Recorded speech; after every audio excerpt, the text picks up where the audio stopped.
শুভেচ্ছা সবাইকে Microsoft এক্সেলের basic থেকে অ্যাডভান্স কোর্সের 4 নম্বর ক্লাসে। আজকে আমাদের 4 নম্বর ক্লাস। আজকের ক্লাসে আমরা শিখব ফিল্টারিং এবং অ্যাডভান্স ফিল্টারিং, শর্টিংয়ের মধ্যে অ্যাডভান্স শর্টিং, কীভাবে টেবিল ক্রিয়েট করতে হয়, টেবিলের মধ্যে কীভাবে আমরা স্লাইসারের কাজ করতে পারি এবং সাব টোটালের কাজ করতে পারি। তো আজকের ক্লাসটা অনেক গুরুত্বপূর্ণ।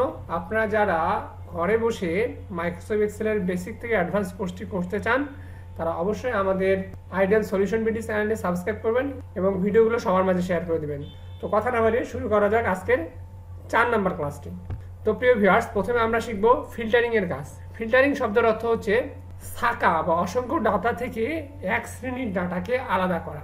তো আমরা এখানে একটা টেবিল নিয়েছি, টেবিলটাতে কিছু প্রোডাক্টের নাম নিয়েছি, কিছু রিজন নিয়েছি, যেই রিজনগুলোতে প্রোডাক্টটা সেল হবে তার সেল রিপ্রেজেন্টেটিভের নাম নিয়েছি, ইউনিট আছে প্রোডাক্টের এবং সেলস অ্যামাউন্ট আছে এবং কস্ট অফ গুড আছে। তো আমরা এই টেবিল থেকে আমরা কিভাবে ফিল্টার করতে পারি? তো ফিল্টার করতে গেলে আমাদের যে হেডিং ধরে আমাদের ফিল্টার করতে হয়, তো হেডিংটাকে নির্বাচন করে আমরা এই হোম মেনু থেকে এই যে শর্ট অ্যান্ড ফিল্টারে এখান থেকে ফিল্টার করতে পারি, অথবা আরেকটা জায়গা থেকে আমরা ফিল্টার করতে পারি। আমরা এই ডাটা মেনু থেকে ফিল্টার অপশন আছে, তো এখান থেকেও আমরা ফিল্টার করতে পারি। তো আমরা হোম মেনু থেকেই করি। শর্ট অ্যান্ড ফিল্টার থেকে ফিল্টারে যাব, গেলেই দেখবেন যে আমাদের এখানে একটা ফিল্টারের আইকন চলে আসছে। এটাই মূলত ফিল্টারের আইকন। এখন আমরা ফিল্টারটা করব কিভাবে? ধরেন যে আমাদের রিজন ভিত্তিক আমরা যদি ফিল্টার করতে চাই, আমাদের এখানে অনেকগুলো রিজন আছে, ইস্ট আছে, ওয়েস্ট আছে, সাউথ আছে। তো আমরা জাস্ট এই জায়গাটাতে ক্লিক করব। ক্লিক করার পর এই সিলেক্ট অলটাতে উঠাই দেওয়ার পরে কোন কোন রিজনের আমি ডাটাটা দেখতে পাচ্ছি, ধরুন আমি সাউথ এবং ইস্ট দেখতে যাচ্ছি, তাহলে সাউথ এবং ইস্ট আমরা টিকমার্ক দেবো, দেওয়ার পরে ওকেতে ক্লিক করব। তাহলে দেখবো যে সাউথ এবং ইস্টে রিপ্রেজেন্টেটিভরা বা সেলসম্যানরা কী পরিমাণ সেলস করেছে সেটা দেখাচ্ছে।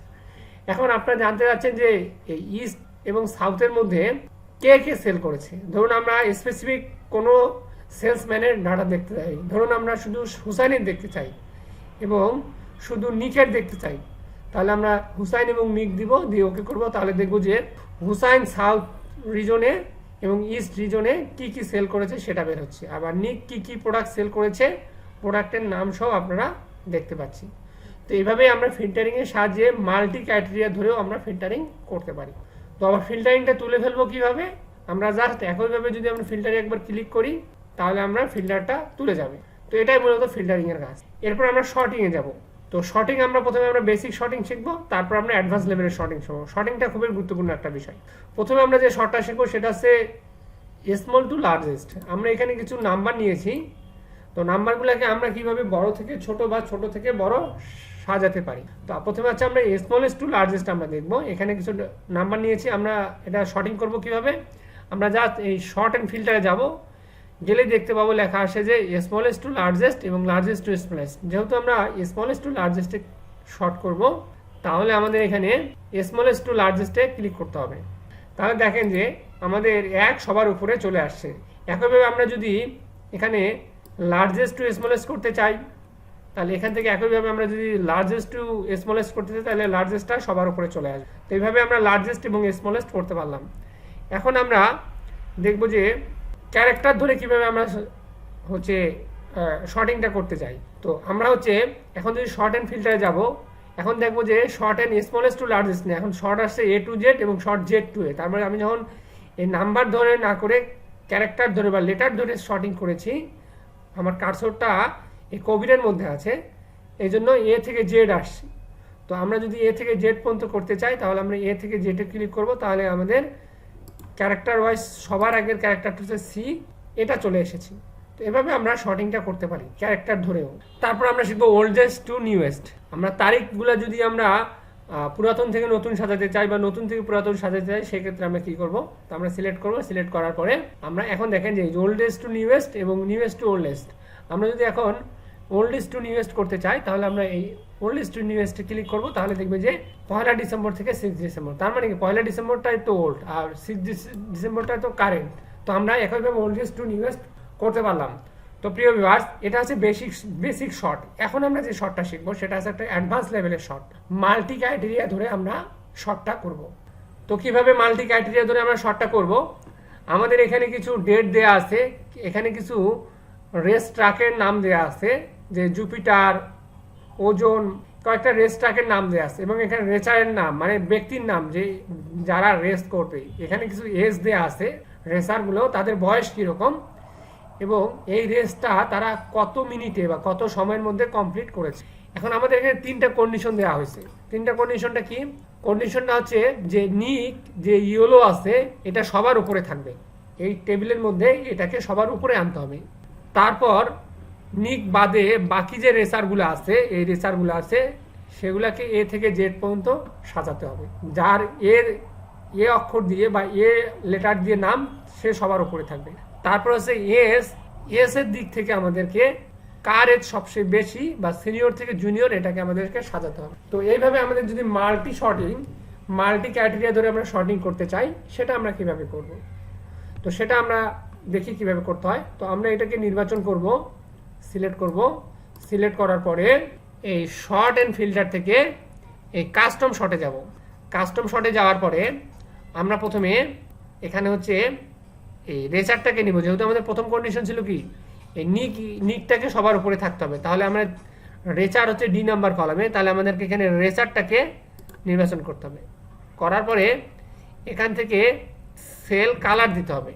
কালার দেওয়ার পরে আমাদের এখানে এই ইয়েলো কালারটা চলে এসেছে, যে আমাদের মধ্যে যে সেলগুলো ছিল সেগুলোর মধ্যে কি কি কালার আছে।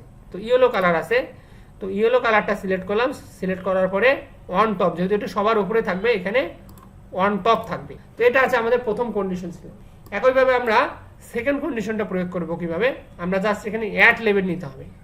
আপনারা এখান থেকে ইচ্ছা মতো অ্যাড লেভেল নিতে পারেন এবং অ্যাডভান্স লেভেলের শর্টিংয়ের কাজটা করতে পারেন, এবং ইচ্ছা করলে আপনারা এখান থেকে ডিলিটও করে দিতে পারেন। তো কোনো শর্ট বা যদি আপনাদের প্রয়োজন না হয় আপনারা এখান থেকে ডিলিটও করে দিতে পারেন। তো আমরা 2 নম্বর কন্ডিশনটার জন্য আরেকটা শর্টিংয়ের কন্ডিশন নিলাম। 2 নম্বর কন্ডিশনটাতে বলা হয়েছে যে রেসার কলামটাকে কি করতে হবে? এ থেকে জেড পর্যন্ত সাজাতে হবে। তাহলে আমরা এখানে ভ্যালু দিব, সেল ভ্যালু এখানে সাজাবো এ থেকে জেড বা জেড থেকে, যেহেতু আমাদের এ থেকে জেড সাজাতে বলেছে তাহলে আমরা এ থেকে জেড দিব। 3 নম্বর কন্ডিশনটা কি বলছে? আবার আরেকটা অ্যাড লেভেল নিব। 3 নম্বর কন্ডিশন বলছে যে এবার এস কলামে কি বলেছে? যে এই এসগুলাকে সেল ভ্যালু এসগুলোকে কি সাজাতে বলেছে? সিনিয়র থেকে জুনিয়র, মানে বড় থেকে ছোট। তাহলে আমাদের এখান থেকে দিতে হবে কি লার্জেস্ট টু স্মলেস্ট। তাহলে দেখেন আমাদের এখানে 3টা কন্ডিশন প্রয়োগ করেছি। তো এভাবে আপনারা মাল্টি কন্ডিশন প্রয়োগ করতে পারেন। তো এখন আমরা ওকেতে ক্লিক করি। ওকেতে ক্লিক করলে আমাদের রেজাল্টটা এই কন্ডিশন ওয়াইজ চলে আসবে। দেখেন প্রথম কন্ডিশনটা ছিল আমাদের নিকটাকে ইয়েলোটাকে সবার উপরে থাকবে, সেটা চলে এসেছে। তারপরে হচ্ছে রেসারগুলো থেকে এ থেকে জেড পর্যন্ত সাজাতে হবে। তো নিকের পরে প্রথম ক্যারেক্টারটা হচ্ছে এল সিরিজের লগানটা সবার প্রথমে চলে এসেছে। তারপর হচ্ছে এসটাকে সবার উপরে সাজাতে বলছে সিনিয়র থেকে। দেখেন নিকের পরে সর্বোচ্চ এজ ছিল 32, সর্বোচ্চ এজটা 32টা চলে এসেছে। তো এভাবে আপনারা অ্যাডভান্স শর্ট প্রয়োগ করে মাইক্রোসফট এক্সেলে কাজ করতে পারেন। এখন আমরা টেবিলের কাজ করব। কিভাবে আপনারা একটা টেবিল ক্রিয়েট করতে পারেন? আমরা এক্সেলে সচরাচর যে আমরা কোনো লেখা সিলেক্ট করার পরে বর্ডার অল করে দিলাম, টেবিল আকারে প্রকাশ করলাম, কিন্তু এক্সেলে সেটাকে আমরা টেবিল বলি না। এক্সেলে টেবিল হচ্ছে আলাদা একটা অংশ। এই টেবিল কোনো লেখাকে, কোনো ডাটাবেসকে টেবিলে রূপান্তর করে আপনি সেই টেবিল থেকে ইচ্ছামতো ডাটাকে আপনি সাজাইতে পারেন আপনার প্রয়োজন অনুসারে। তো কিভাবে আমরা করব? এই টেবিলটা করার আগে আমরা হচ্ছে সাবটোটাল এই মেনুটাতে যাই। সেম টেবিলের এই ফরম্যাটে আছে। তো এটাকে আমরা টেবিল আকারে সাজাবো। সাবটোটাল করার আগে আমরা এখানে সাবটোটাল শিখবো। সাবটোটাল শেখার আগে এখানে আমরা কিছু সাম বের করা শিখব। তো আমরা হচ্ছে এখানে টেবিল নিয়েছি, কিছু প্রোডাক্টের নাম দিয়েছি, কিছু রিজন নিয়েছি, কিছু নেম নিয়েছি, কিছু ইউনিট নিয়েছি, কিছু সেলস অ্যামাউন্ট নিয়েছি এবং কিছু কস্ট অফ গুড নিয়েছি। তো এটা আমরা কিভাবে করব সেটা আমরা একটু দেখি। তো প্রথমে আমরা এখানে সাম বের করি টোটাল ইউনিট। তো আমরা টোটাল ইউনিটটা কিভাবে বের করব? প্রথমে আমরা টোটাল ইউনিটস বের করব। তা প্রথমে আমরা ইকুয়াল দিব, তারপর সাম চিহ্ন দিব, তারপর ট্যাব কি প্রেস করব। তাহলে টোটাল ইউনিটসটা আমরা কিভাবে বের করব? এখান থেকে জাস্ট আমরা এটাকে নির্বাচন করে দেব। নির্বাচন করে দেওয়ার পর ব্র্যাকেটটা ক্লোজ করব, দেন এন্টার কি প্রেস করব। তাহলে দেখবো যে আমরা টোটাল ইউনিটটার সাম বের হয়ে গেছে। একইভাবে আমরা টোটাল সেলসটা কিভাবে বের করব? প্রথমে ইকুয়াল কি দিব, তারপর সাম দিব, ট্যাব কি প্রেস করব, এই সেলস ইউনিটটাকে আমরা নির্বাচন করে দিব, দেওয়ার পরে ব্র্যাকেটটাকে ক্লোজ করব, দেন এন্টার কি প্রেস করব। তাহলে আমাদের টোটাল সেলসটা চলে এসেছে। তা টোটাল কস্ট অফ গুডস একইভাবে আমরা বের করব। আমরা মূলত সাব টোটাল বের করার জন্য এই কাজটা করতেছি। আপনারা ধৈর্য ধরে ভিডিওটি শুরু থেকে শেষ পর্যন্ত দেখবেন। তো আমরা সাম দিব, দেওয়ার পরে এই সেলটাকে আমরা নির্বাচন করব, দেন ব্র্যাকেটটা ক্লোজ করব, দেন ইন্টার কি প্রেস করব। তো আমাদের এখানে টোটাল সাম হয়ে গিয়েছে। প্রিয় ভিউয়ার্স, আমরা প্রথমে সাম শিখতে পারলাম, এখন আমরা একইভাবে সাব টোটালটা কিভাবে বের করব। তো এই লেখাগুলার বা ইউনিটস, টোটাল সেলস এবং টোটাল কস্ট অফ গুডস, এটার সাব টোটালের মাধ্যমে আমরা এখানে বের করব। বের করার পরে আমরা স্লাইসের কাজটা দেখবো যে স্লাইসারের কাজটা কত ইন্টারেস্টিং এবং কত গুরুত্বপূর্ণ। তো প্রথমে আমরা এখান থেকে সাব টোটালটা বের করি। তো প্রথমে আমরা ইকুয়াল দিব, দেওয়ার পরে সাব টোটাল লিখবো। সাব টোটাল লেখার পরে আমাদের এখানে যে কন্ডিশনটা আসছে বা যে ফাংশন কল করতে বলছে, 1 এ অ্যাভারেজ, 2 এ কাউন্ট। তো আমরা সচরাচর সামের সময় কি করেছি যে সাম লেখার পরে আমরা সবগুলো সেল নির্বাচন করে দিয়েছি। তো সাব টোটাল হচ্ছে এমন একটি ফাংশন, এমন একটি গুরুত্বপূর্ণ ফাংশন, সাব টোটালের মধ্যে আপনারা সাম বের করতে পারেন, অ্যাভারেজ বের করতে পারেন, কাউন্ট বের করতে পারেন, কাউন্টে বের করতে পারেন, ম্যাক্স বের করতে পারেন, অনেক কিছু বের করতে পারেন। তো আপনাকে জাস্ট এই নাম্বারিং করা আছে, আপনি কোনটা বের করতে চান। তো সেক্ষেত্রে 9 নম্বরে আছে দেখেন যে সাম। তারপর আমরা সেলটাকে নির্বাচন করব, দেন ব্র্যাকেট ক্লোজ করব, দেন ইন্টার কি প্রেস করব। তাহলে দেখেন রেজাল্টটা একই রকম আসছে, যে এখানেও টোটাল সাম করার পর 1337 আসলো, এখানেও 1337 আসলো, তো একই আসলো। তাহলে আমরা সাম করলাম, আমার সাব টোটাল করলাম কেন, এইটার ম্যাজিকটা আমরা একটু পরে দেখব। তো একইভাবে আমরা সেলসের সাব টোটালটা বের করি। তো প্রথমে আমরা সাব টোটাল লিখব, লেখার পরে হচ্ছে এই ফাংশন নাম্বারটা দিব, 9 নম্বর আমরা করতে যাচ্ছি, কমা দিব, দেন এই সেলটাকে নির্বাচন করে দিব, দেন ব্র্যাকেট ক্লোজ করব। দেখেন রেজাল্টটা চলে এসেছে একই 17,337। একইভাবে কস্ট অফ গুড করি, প্রথমে ইকুয়াল কি দিব, তারপর সাব টোটাল দিব, দেন 9 নম্বর সামের জন্য 9 নম্বর ফাংশন নাম্বার দিব, কমা দিব, দেন এই সেলটাকে নির্বাচন করে দিব, দেন ব্র্যাকেটটা ক্লোজ করব, দেন ইন্টার কি প্রেস করব। তাহলে দেখেন যে সাম দিয়েও আমাদের যা রেজাল্ট আসছে, সাব টোটাল দিয়েও সেম একই রেজাল্ট আসছে। এখন মূল সাব টোটালের কাজটা কি, এটা এখন আমরা দেখব। এটা হচ্ছে খুবই গুরুত্বপূর্ণ, আপনারা মনোযোগ সহকারে দেখবেন। আমরা বলেছিলাম যে টেবিল কিভাবে তৈরি করতে হয়। আমরা এই ডেটাটাকে আমরা একটাকে টেবিল হিসেবে তৈরি করব। কি হিসেবে করব, টেবিল হিসেবে তৈরি করব। তো সিলেক্ট করার পরে ইনসার্ট মেনু থেকে এই যে টেবিল অপশন আছে, কি অপশন আছে, টেবিল অপশন আছে। টেবিলে অপশন আসার পরে আমরা এখান থেকে জাস্ট এই যে ক্রিয়েট টেবিলে ক্লিক করব, করলে আমাদের এটা কি হয়ে গেছে, টেবিল হয়ে গিয়েছে। টেবিল হয়ে যাওয়ার পরে আমরা এখন যে কাজটা করব, এখান থেকে এই যে ইনসার্ট স্লাইসার, আমি বলেছিলাম যে আজকের ক্লাসে আমরা স্লাইসারের কাজ শিখব। তো এই ইনসার্ট স্লাইসার থেকে আমরা এখান থেকে রিজন নিব, নেম নিব, এই দুইটাই নেওয়ার পরে আমরা জাস্ট ওকে করি। তাহলে দেখেন আমরা এখানে রিজন নিয়েছি এবং নেম নিয়েছি। আমার রিজন কয়েকটা আছে, 4টা রিজন আছে। এটা ওয়ান কাইন্ড অফ ফিল্টারের মতো, আপনি স্লাইসারের সাহায্যে খুব সহজেই বের করতে পারেন। আর এখানে আমাদের কোন কোন সেলসম্যান আছে, সেই সেলসম্যানগুলোর নাম শো। এখন যদি আমরা দেখি যে জাস্ট এখানে যদি আমরা ইস্ট রিজনটাতে ক্লিক করি, তাহলে দেখবেন যে সাব টোটালের এখানে কি পরিবর্তন আসে। দেখেন আমি যখন ইস্ট রিজনটাতে ক্লিক করেছি, আমার ইস্ট রিজনের টোটাল ইউনিট কত টাকা সেল হয়েছে চলে আসছে, টোটাল সেলস কত টাকা আসছে, টোটাল কস্ট অফ গুড কত টাকা চলে এসেছে। এখন কিন্তু আর এটার সাথে এটা মিল নাই।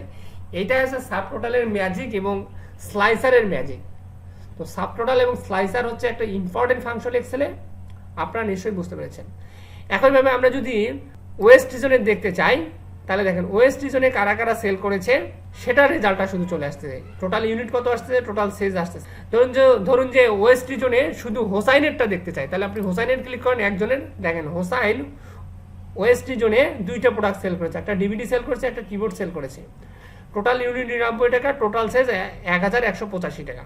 আপনারা যদি ওয়েস্ট রিজনে অন্য কারো দেখতে চান, তাহলে আপনার কন্ট্রোল চিপে আপনি নিক দিতে পারেন, 2টা নাম দিতে পারেন। এখানে 2টা সিলেক্ট করলে তাহলে আপনার 2টা রেজাল্ট চলে আসবে। একেবারে আপনি যদি 2টা রিজন দেখতে চান, যে ইস্ট এবং ইস্টেরও দেখতে চান, তাহলে দেখেন যে ইস্ট এবং ওয়েস্ট 2টা, জাস্ট কিবোর্ড থেকে কন্ট্রোল প্রেস করে আপনার এখানে ক্লিক করতে হবে। তাহলে 2টা রিজনের অ্যাট এ টাইম রেজাল্ট চলে এসেছে এবং 2জন নামের, একজন হচ্ছে হোসাইন, একজন হচ্ছে নিক। তো এইভাবে আপনারা স্লাইসারের সাহায্যে সাব টোটালের মাধ্যমে আপনারা হচ্ছে খুব সহজেই কোনো ডেটাবেস থেকে ডেটাকে আলাদা করতে পারেন। তো প্রিয় ভিউয়ার্স, আপনার যদি ভিডিওগুলো ভালো লেগে থাকে, আজকে 4 নম্বর ক্লাসটা এতটুকুই ছিল। আজকে 4 নম্বর ক্লাসে আমরা শিখলাম হচ্ছে ফিল্টারিং এর কাজ, শর্টিং কাজ, অ্যাডভান্স শর্টিং, টেবিল ক্রিয়েট করা, টেবিল ক্রিয়েটের মাধ্যমে আপনারা কিভাবে সাব টোটালের কাজ করতে পারি এবং স্লাইসারের কাজ করতে। তো যদি আপনাদের ভিডিওটি ভালো লাগে তাহলে অবশ্যই ভিডিওটি সবার মাঝে শেয়ার করবেন এবং অবশ্যই চ্যানেলটি সাবস্ক্রাইব করতে ভুলবেন না। আসসালামু আলাইকুম।